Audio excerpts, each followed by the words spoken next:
So I have to go online. I didn't know. Confusion at this Ottawa test centre, closed until Tuesday as all centres in the province moved to online booking. Someone told you to come here? Yeah, from the doctor.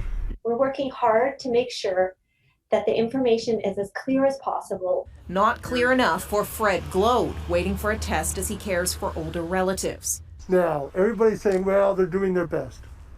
People are dying. Doing your best isn't good enough. The testing regime is in crisis. The backlog is huge. Ontario-wide, we're over 90,000 backlog cases, and there is no obvious way to chip away at that before some of those specimens expire. The Prime Minister says federal labs are chipping in, but the numbers don't match. Including for Ontario for 1,000 tests a day.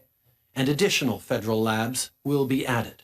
On contact tracing, we have agreements in place with Ontario, Quebec, and Alberta, with more to come for other provinces and territories. We could have another 700 people added to the ranks and still be unable to contact trace with the same reach and results as when infection rates were lower.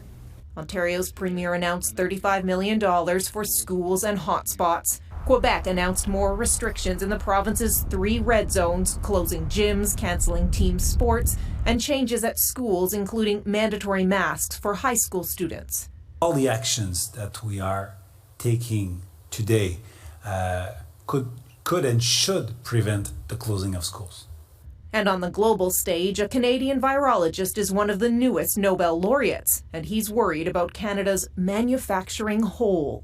We need the ability as a country to respond at the manufacturing level. I think COVID especially has highlighted a big deficiency in Canada's ability to respond to epidemics.